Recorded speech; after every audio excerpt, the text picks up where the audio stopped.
Question number 3. For providing space for parents and society in schooling, the concept of village as a school was suggested in option A, NCF 2005, option B, RTE 2009, option C, NPE 1986, option D, RPW Act 2009. ഒരു ക്വസ്റ്റ്യനിൽ പറയുന്ന കാര്യം village S A school എന്ന് പറയുന്ന ഒരു കോൺസെപ്റ്റിനെ കുറിച്ച് പറയുന്നു. ഈ ഒരു കോൺസെപ്റ്റിനെ കുറിച്ച് ചർച്ച ചെയ്യുന്നത് എവിടെയാണ് എന്നുള്ളതാണ് question. Village S A school എന്ന് പറയുന്ന കോൺസെപ്റ്റ് കൊണ്ട് ഉദ്ദേശിക്കുന്നത് പേരൻസിനും അതുപോലെ തന്നെ സൊസൈറ്റിക്കും വിദ്യാഭ്യാസത്തിലൊരു സ്പേസ് കൊടുക്കുക എന്നുള്ളതാണ് ഈ ഒരു കോൺസെപ്റ്റ് കൊണ്ട് ഉദ്ദേശിക്കുന്നത്. ഇതിനെക്കുറിച്ച് പറയുന്നത് എവിടെയാണ് ഇത് സജസ്റ്റ് ചെയ്തിരിക്കുന്നതെന്നാണ് question. Option A NCF 2005, option B RTE 2009, option C NPE 1986, option D RPW Act 2009. Correct answer option A ആണ്, NCF 2005. ഇനി എന്താണ് NCF 2005 എന്ന് നമുക്കൊന്ന് നോക്കാം. NCF 2005 NCFിൻ്റെ full form national curriculum framework എന്നുള്ളതാണ്. അതായത് ദേശീയ പാഠ്യപദ്ധതി ചട്ടക്കൂട് എന്നാണ് മലയാളത്തിൽ പറയുന്നത്. നാഷണൽ കരിക്കുലം ഫ്രെയിംവർക്ക് അല്ലെങ്കിൽ ദേശീയ പാഠ്യപദ്ധതി ചട്ടക്കൂട്.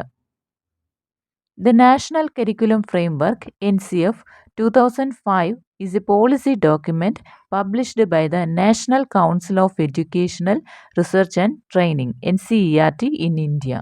Curriculum framework for school education 2000 എന്നതിൻ്റെ ഒരു പരിഷ്കരിച്ച രൂപമാണ് ഈ NCF എന്ന് പറയുന്നത്.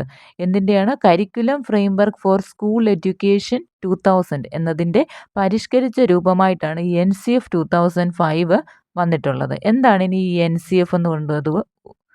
ഇന്ത്യയിലെ വിദ്യാഭ്യാസ സമ്പ്രദായത്തിൽ പഠന പദ്ധതികൾ, പാഠപുസ്തകം, അധ്യാപന രീതികൾ തുടങ്ങിയവയൊക്കെ എങ്ങനെയായിരിക്കണമെന്ന് മാർഗനിർദ്ദേശം നൽകുന്ന ഒരു രേഖയാണ് ഈ NCF എന്നതുകൊണ്ട് ഉദ്ദേശിക്കുന്നത്. ദേശീയ പാഠ്യപദ്ധതി ചട്ടക്കൂട് എന്നതുകൊണ്ട് ഉദ്ദേശിക്കുന്നത് ഇന്ത്യയിലെ വിദ്യാഭ്യാസ സമ്പ്രദായത്തിൽ ഉപയോഗിക്കുന്ന പഠന രീതികൾ അല്ലെങ്കിൽ പഠന പദ്ധതികൾ, പാഠപുസ്തകങ്ങൾ, അധ്യാപന രീതികൾ ഇവയൊക്കെ എങ്ങനെയായിരിക്കണം എന്ന് നിർദ്ദേശിക്കുന്ന ഒരു രേഖയാണ് NCF.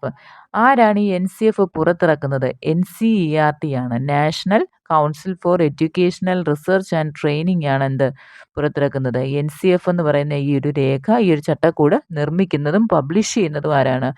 ഈ NCERT ആണ്.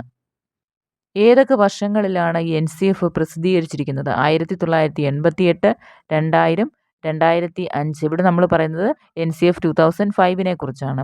ഈ 3 വർഷങ്ങളിൽ എന്ത് ചെയ്തിട്ടുണ്ട്? NCF പബ്ലിഷ് ചെയ്തിട്ടുണ്ട്. ആരാണ് പബ്ലിഷ് ചെയ്യുന്നത്? NCERT ആണ്. National council four educational research and training ആണ് എന്ത് പബ്ലിഷ് ചെയ്യുന്നത്? NCF ദേശീയ പാഠ്യപദ്ധതി ചട്ടക്കൂട് പുറത്തിറക്കുന്നത്.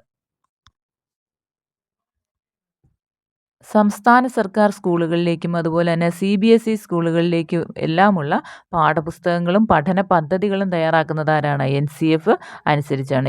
ഈ ഒരു NCF എന്ന് പറയുന്ന പാഠ്യപദ്ധതി ചട്ടക്കൂട് അനുസരിച്ച് തന്നെയാണ് CBSE സ്കൂളുകളിലേക്കും സംസ്ഥാന സർക്കാർ സ്കൂളുകളിലേക്കുമുള്ള പാഠപുസ്തകങ്ങളും പഠന പദ്ധതികളും ടീച്ചേഴ്സ് എങ്ങനെയാണെന്ന് പഠിപ്പിക്കേണ്ടതെന്നുള്ള പഠന പദ്ധതികളും എല്ലാം തയ്യാറാക്കുന്നത് ആരാണ്? NCFനെ അനുസരിച്ചുകൊണ്ടാണ്. ദേശീയ പാഠ്യപദ്ധതി ചട്ടക്കൂട് നിർമ്മാണത്തിന് പൂർണ്ണ ചുമതല വഹിക്കുന്നത് ആരാണ്? സ്റ്റിയറിംഗ് കമ്മിറ്റിയാണ്.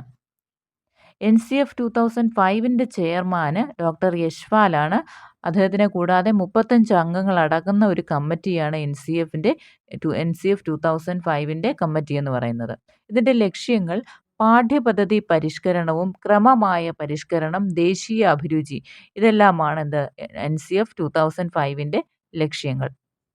മറ്റൊരു പ്രധാനപ്പെട്ട കാര്യം, the framework is based on the concept of learning without burden.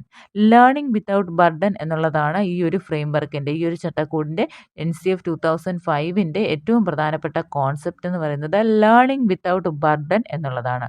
ഏറ്റവും പ്രധാനപ്പെട്ട കാര്യമാണ്. NCF 2005വുമായിട്ട് പ്രധാനപ്പെട്ട പോയിൻ്റാണ് ലേണിംഗ് വിത്തൗട്ട് ബർഡൻ എന്നുള്ളതാണ് ഇതിൻ്റെ ഒരു കോൺസെപ്റ്റ്.